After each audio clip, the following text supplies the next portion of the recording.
na educação infantil.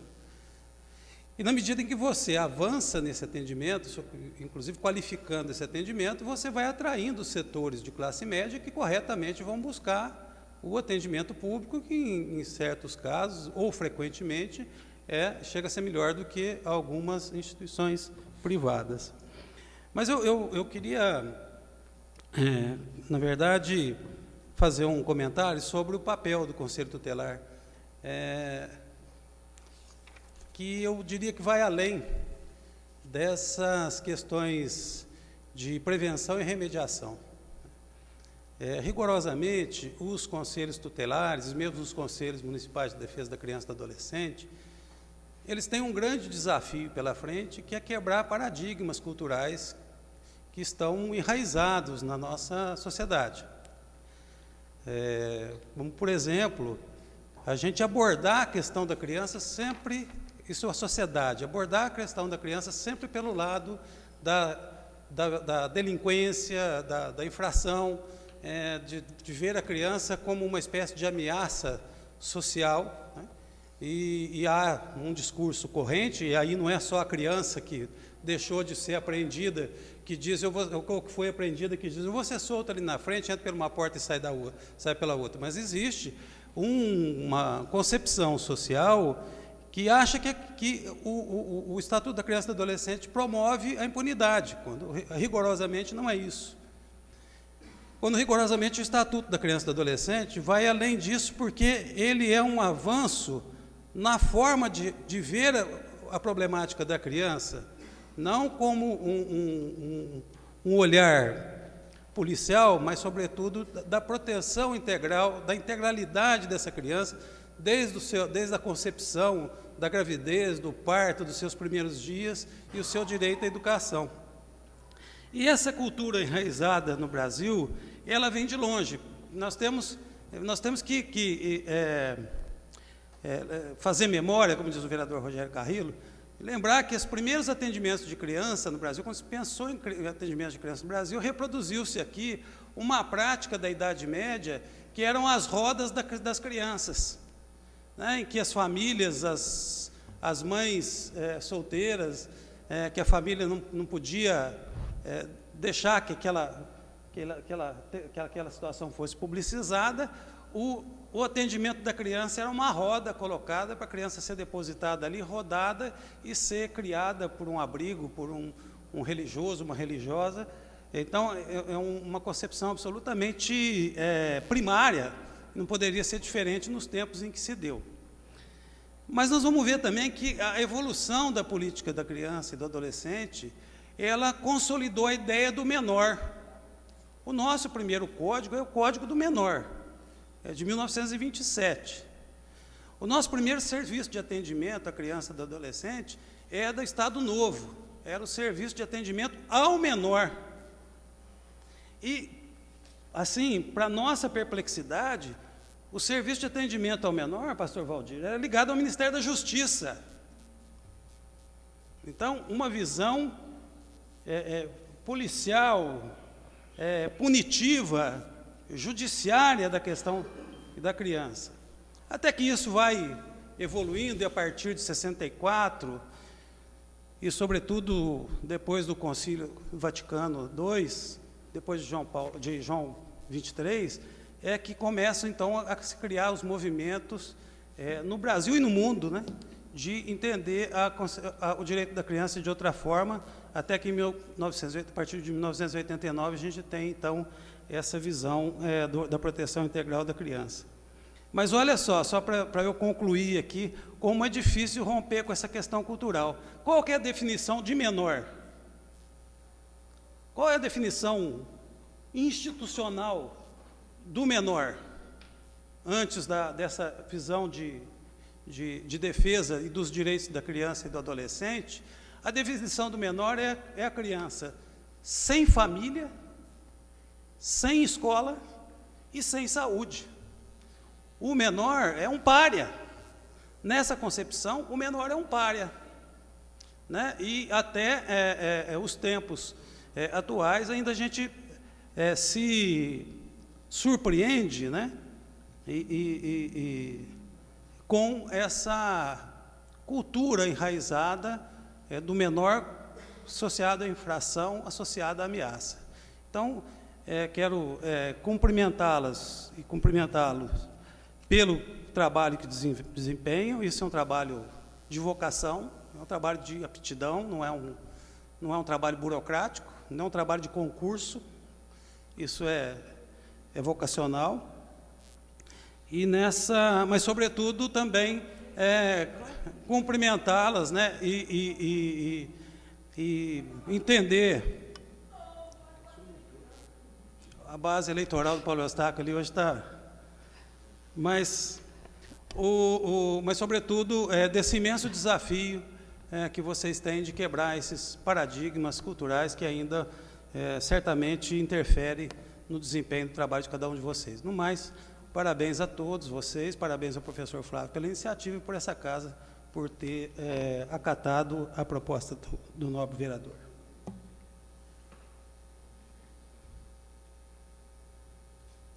Bem,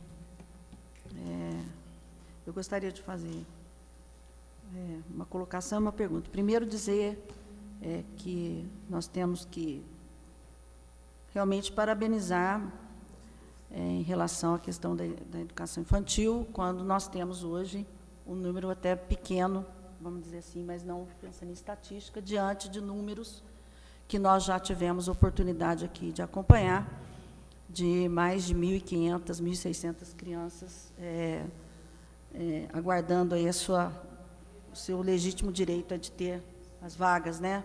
Então, nós temos que realmente parabenizar o esforço do Executivo nesse sentido. Mas também dizer que nós precisamos trabalhar muito a questão do planejamento familiar, que é algo que eu, particularmente, venho debatendo, no sentido de nós termos realmente um serviço de planejamento familiar que possa dar o direito às mulheres de engravidar quando elas realmente têm a consciência do desejo de engravidar. Então, eu acho que a questão do planejamento familiar precisa ser revista, na minha opinião, para que nós possamos avançar nesse sentido. E eu gostaria de fazer uma pergunta em relação às violências. Qual é a maior dificuldade que vocês têm quando vocês recebem, por exemplo, eu não sei se vocês já receberam especificamente, um caso de síndrome da criança espancada, que é algo que nós já tivemos oportunidade de vivenciar aqui em 2008, em que uma criança foi a óbito por espancamento. Era uma criança que eu acompanhei lá no meu PSF, na época a gente chamava de posto somente, né? Lá no Santo André, em que essa criança, cada consulta, ela chegava com hematoma, chegava com ferimento, e eu, naquela época, comecei a perceber que existe realmente até no CID-10, que é a síndrome da criança espancada. E essa criança, eu entrei em contato na época com o Conselho Tutelar, e o Conselho desenvolveu algumas ações, mas não efetivas, no meu entendimento, na época. E é por isso a importância dessa estrutura toda que hoje nós temos, né? E essa criança chegou um dia com uma fratura no local não muito comum. Novamente acionamos o Conselho, na época, e até que essa criança foi pisoteada e morreu por choque, teve um choque hemorrágico por ruptura de vários órgãos. Uma criança de 1 ano e 9 meses. Então, esse é o quadro típico da síndrome da criança espancada, né?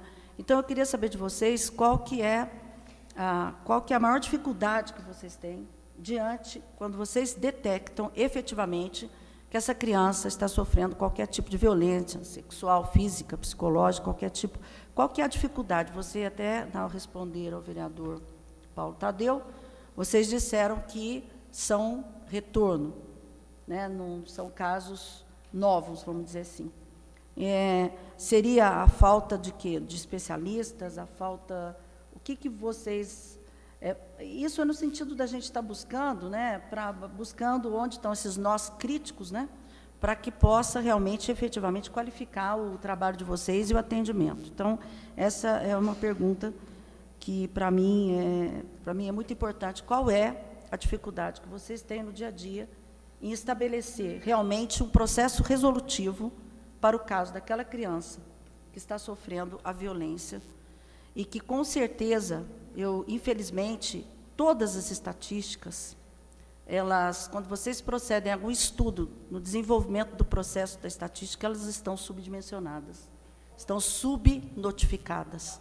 Quando nós observamos aqui 111 crianças envolvidas já com drogas, crianças e adolescentes, quando nós observamos crianças e adolescentes em 119 famílias, com certeza, esse número que chega até vocês, é claro, são números aquém, infelizmente, da nossa realidade.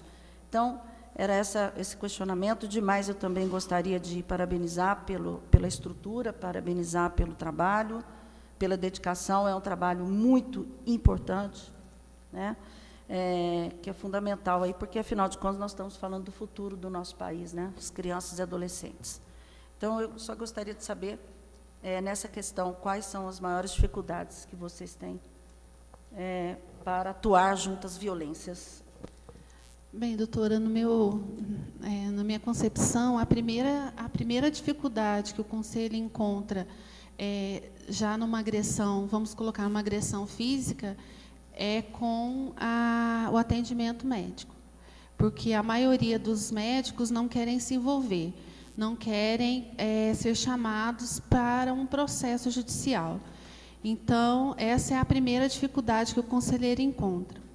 O conselho, por não ser um órgão executor do serviço, ele tem que requisitar o serviço, ele requisita, né? Então,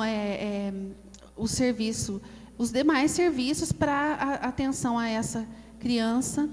E o que acontecia muito, e ainda a gente espera que isso não aconteça mais, que a gente consiga fazer, é o acompanhamento dessa medida. Porque o Conselho, ele não acompanha a família, mas ele acompanha a medida aplicada. E essa obrigação ele tem. E isso, muitas vezes, com a demanda, né, de gestões antigas, a gente não tinha condição desse acompanhamento. Então, aquela criança foi agredida pela mãe ou pelo pai, aplicava-se a medida protetiva. Esse conselheiro, muitas vezes, não tinha condição de ficar acompanhando essa medida para ver se teve a efetividade da medida aplicada. Também vejo como uma dificuldade, né? Outra situação que eu vejo seria na questão do agressor. Muitas vezes, a família traz, olha, aconteceu tal coisa, foi feito o boletim de ocorrência, mas eu não vi nada ainda acontecer com esse agressor. E aí o conselho não tem mãos para isso, né, de punir, né, esse agressor. Isso vai ser a parte da Polícia Civil, da polícia, né? Também é outra dificuldade, ao meu ver, que a gente encontra, né? Não sei. Complementando, a dificuldade, muitas vezes,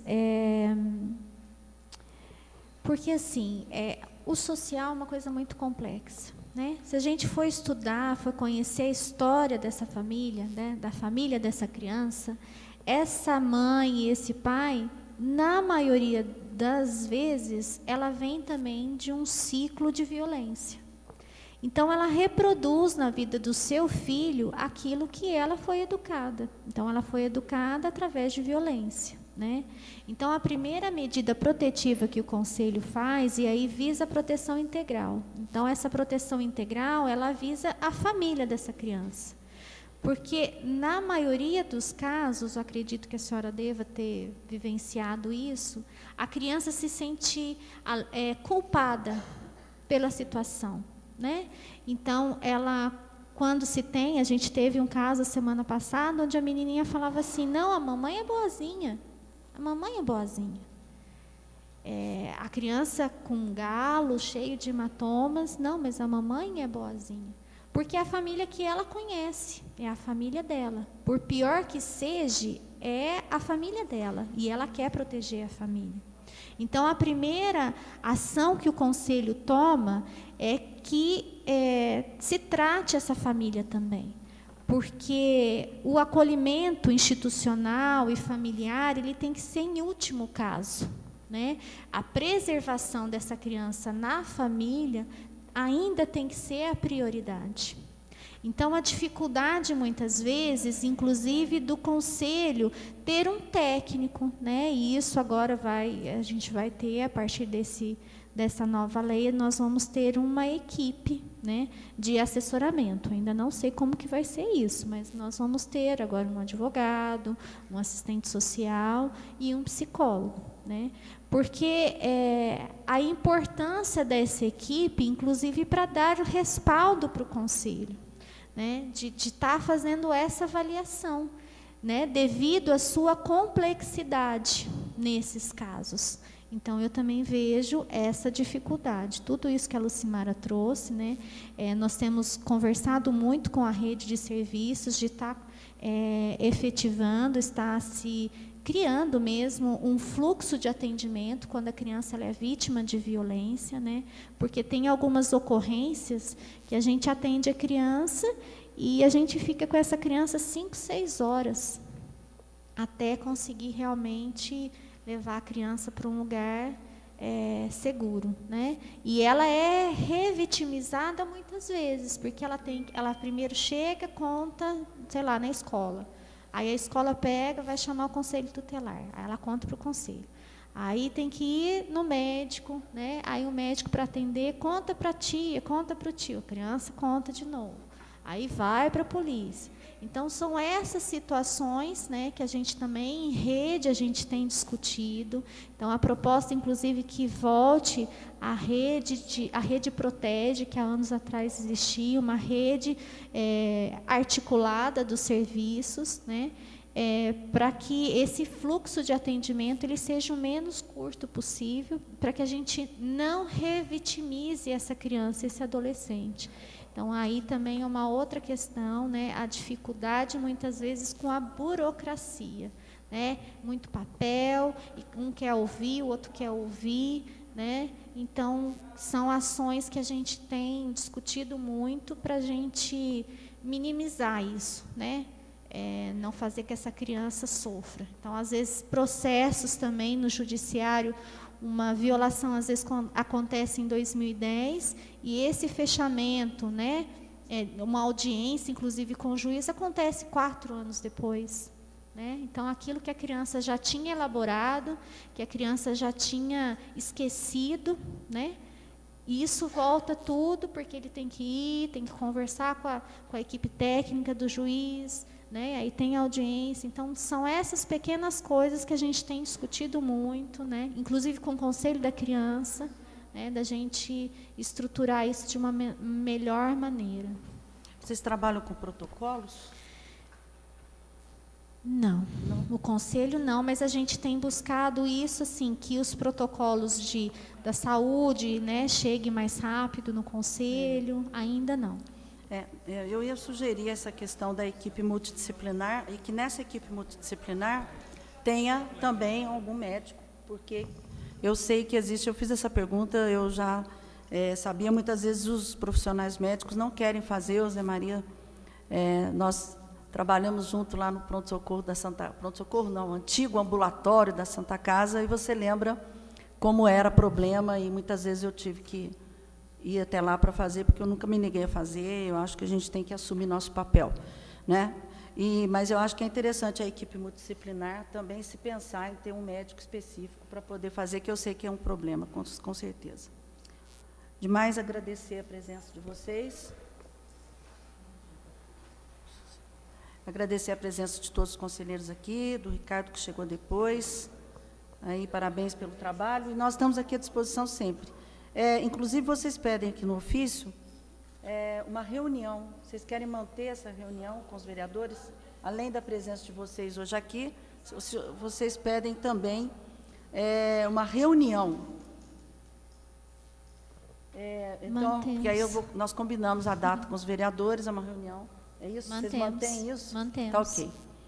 Então, tá bom. Está mantido, nós combinamos com os vereadores a data e comunicamos a vocês, tá bom? Ok, obrigada. Demais agradecer muito a presença, estamos aqui sempre à disposição, viu? Muito obrigada. Tá? Para que precisar.